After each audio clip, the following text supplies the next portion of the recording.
Good evening, everyone. Time for another one of my adventures in aberrant psychology. Today, I'm going to talk about two patients that I just had and really generalize because they might as well have been the same patient. And I've had many patients like them.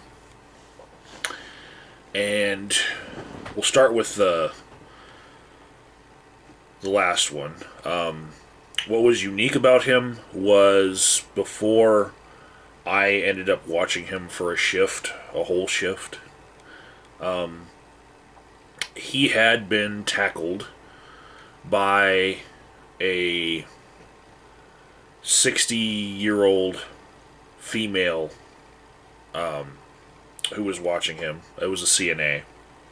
Some of the behaviorism shifts that you can pull as a watch on a suicide watch, they can be pulled by anyone. You could be a nurse, you could be a behaviorist like me, you could be a CNA, you could be a security guard, you could be whatever, as long as somebody's pulling the watch.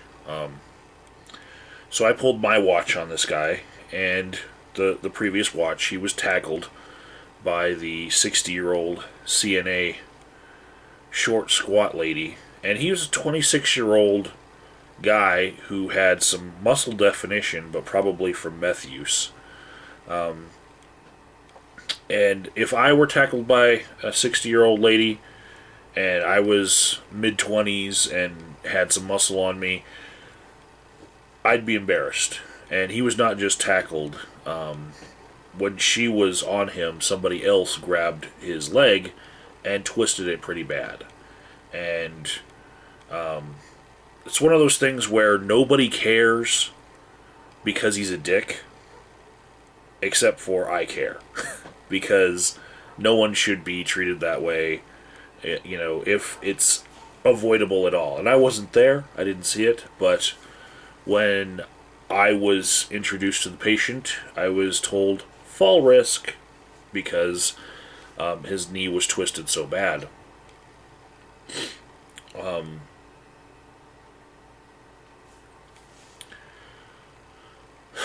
Very often you get patients who you figure will be narc-seeking.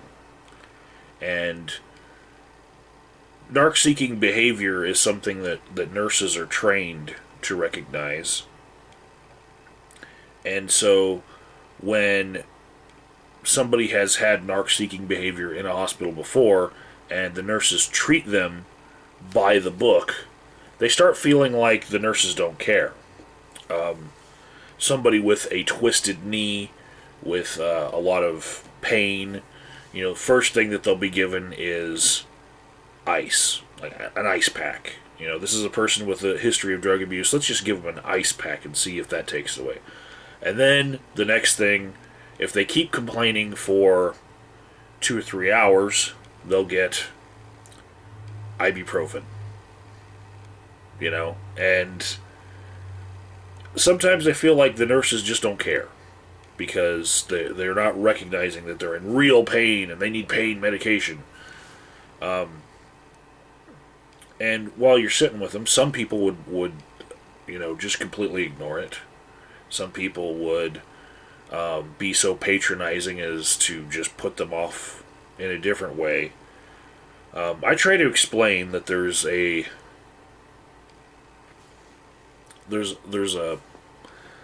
flow that you have to complete. There's certain steps that you have to go through in order to get to real treatment if you are suicidal and you have drug issues. If that's known about you, then you have to go through these certain steps. And yes, you will get treatment, the treatment that other patients would get in your place, eventually.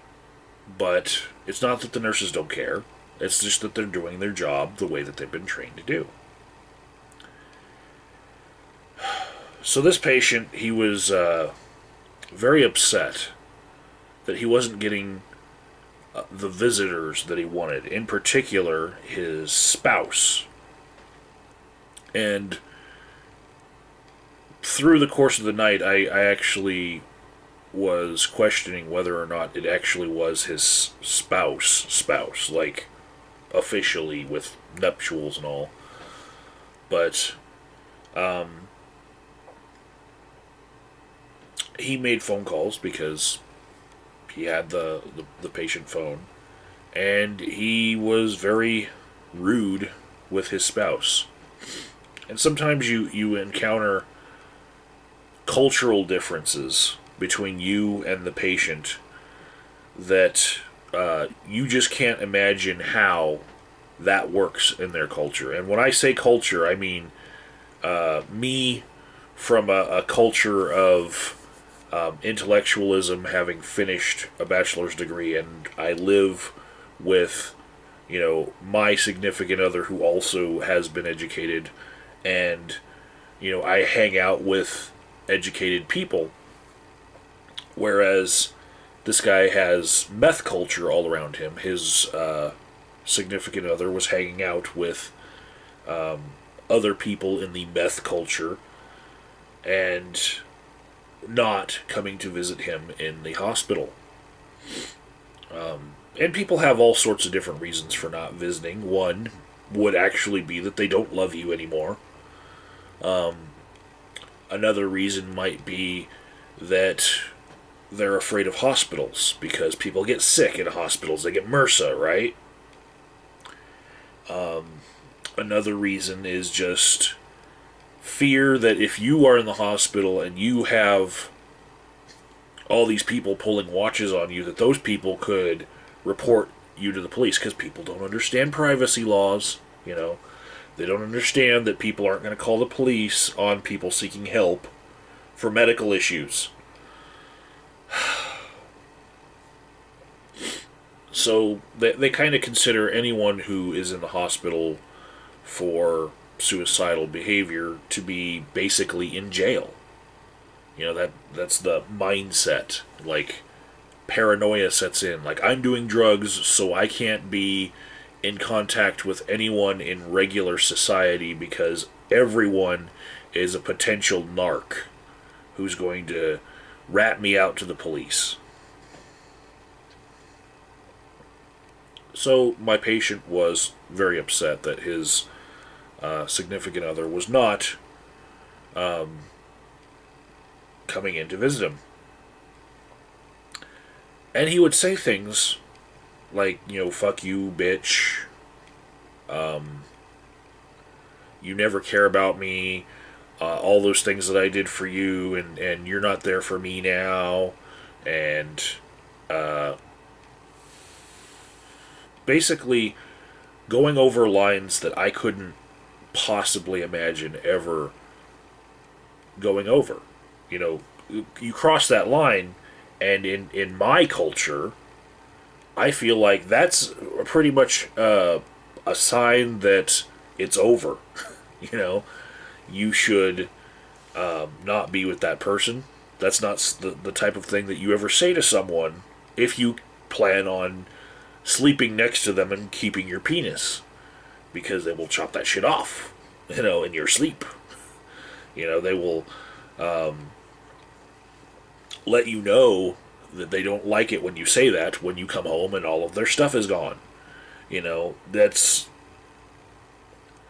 the tolerance that they must have in their culture for people yelling back and forth is just... It's amazing the lines that they cross that would normally tell people in my culture, I don't love you anymore.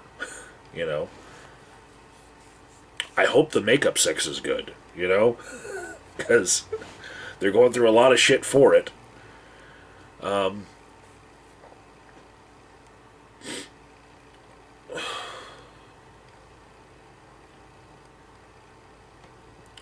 There were moments where this patient would cry to me and basically express that nobody loved him and that he put out a lot of love to everyone, and nobody returned it, and that he was all alone.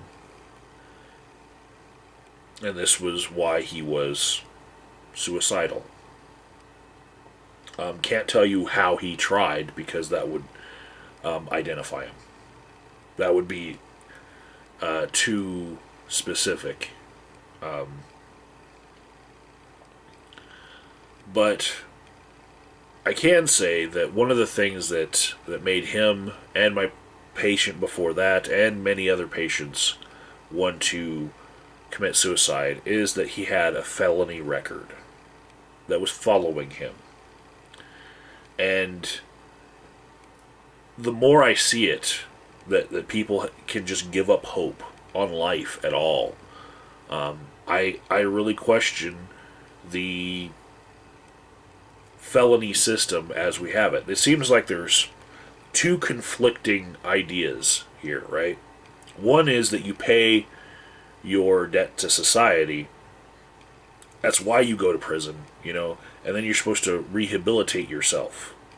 But the other idea is we're going to punish you, and then we're going to label you forever so that we never have to make the mistake of trusting you ever again because you fucked up.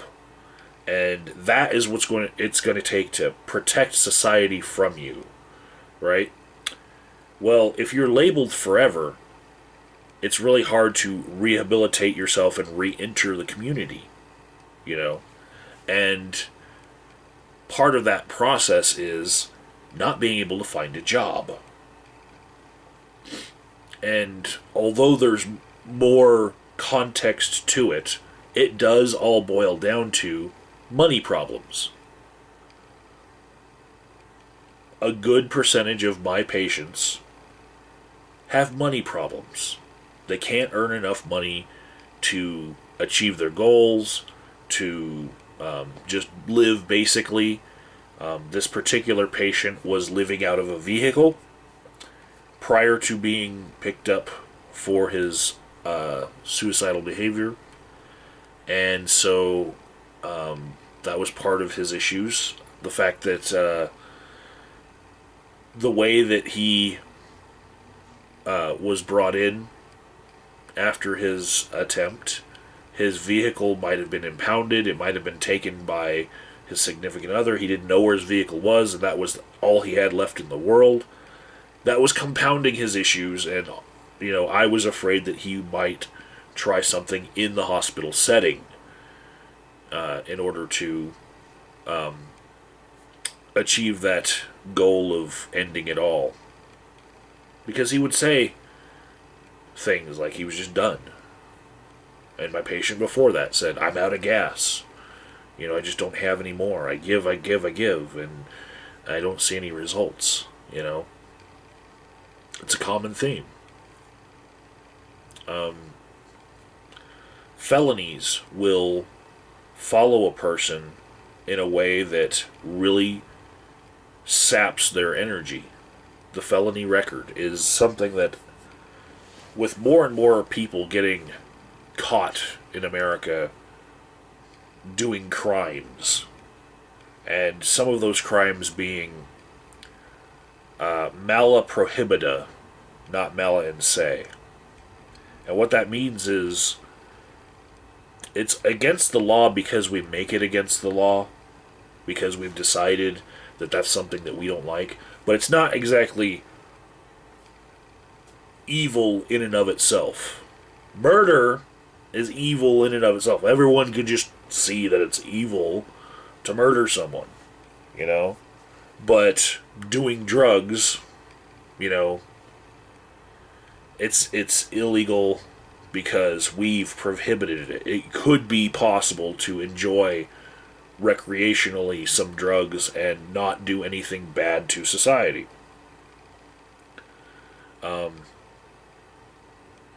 And that was the case with both of my last patients and a bunch of them before that.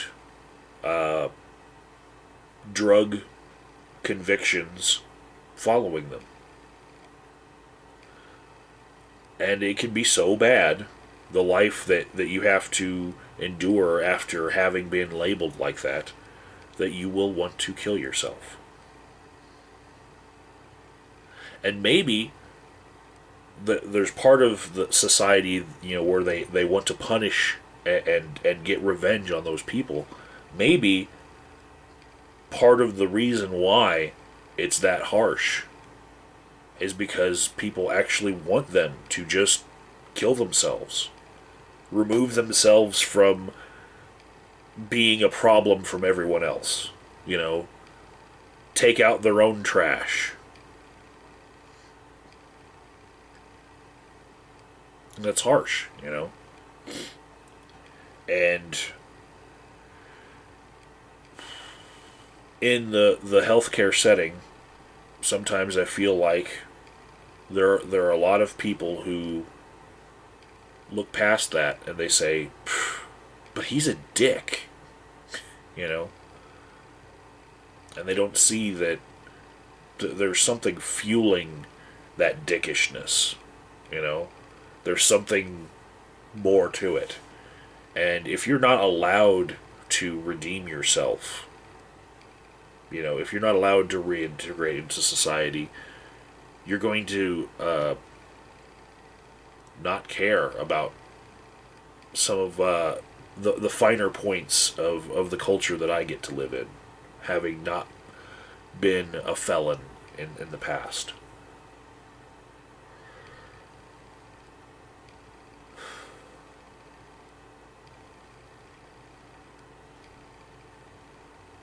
The patient I had before that, he was brought in by his significant other. I was there when it happened. And at a certain point, he told his wife, "Get the fuck out of here." And even that line, it just seemed like, how can you say that to your wife? Get the fuck out of here. To me, that's, maybe I'm a beta male that has no balls, but I just consider it one of those signs that you just don't love that person anymore. You don't appreciate what they're doing for you.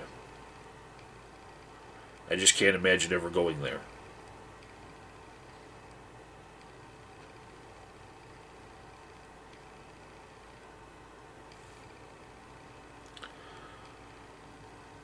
I helped that patient out more than I could help out some of my other patients who suffered personal property losses at the hands of the healthcare system. Because when a patient has certain items in their personal belongings and those items are taken from them on a suicide watch, if there happens to be medical marijuana or recreational marijuana now in Colorado in their possession, a hospital has a dilemma because it's still illegal federally and the hospital gets federal funds. So if we have to inventory it, then we have to destroy it. And I've seen some pretty pricey cannabis vape pens get destroyed by the system. I'm like, no. And it's not because I like cannabis. I don't use it. It's because I understand that person is self-medicating. I understand self-medication here. I enjoy my Mountain Dew, but they enjoy cannabis. And it's pricey. I would be just as distraught if somebody took my 12-pack of Mountain Dew and trashed it. It said, that's not good for your health. I'd be like, no, I spent money on that. And I can see how much money that is. And when people have money problems, their personal property being destroyed that they have to replace, every little bit counts. Every little bit contributes to the depression. And when somebody has a felony in their record, and they can't get a good job, it really compounds upon itself. So that particular patient, I was able to step in during the process of his items being inventoried and ask him personally, hey, would you mind if your wife took possession of your belongings so that we don't have to inventory it? Because if someone's wife is present, that person owns their property just as much. And in that process, they can just be given everything that's on you without having to inventory it. There's no cause for searching if somebody else is taking all the belongings. So his wife ended up being able to take all of his belongings and just hand back to the nurse a wallet and a cell phone. Which, that's a lot better than him having to lose the cannabis products that during the course of his intake we realized that he had on his person. Because, it's just a principle thing. I hate seeing people's personal property destroyed. People work hard for their money, and felons often work a little bit harder to get any money.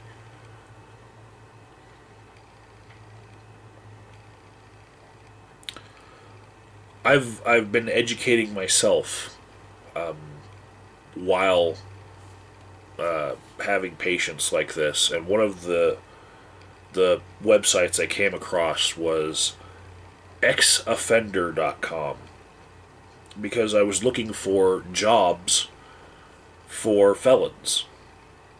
How do I give advice to somebody who can't find a job? What kind of opportunities are out there for them? And one of the strange things that I found on a list on that website was Chili's and Applebee's, because I consider that fine dining myself.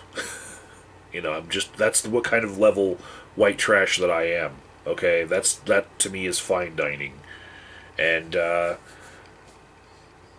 had no idea that Chili's would have a whole bunch of felons working there. But I actually appreciate it more. I might eat at Chili's more now that I know that that's an institution that helps people with that stigma in society get back into society. I don't want people robbing each other because they can't find a job. I want people to be able to find a job, no matter what their circumstances are. And I especially don't want people looking left and right and not being able to find any way to reintegrate, and then ending up one of my patients on a suicide watch. That's...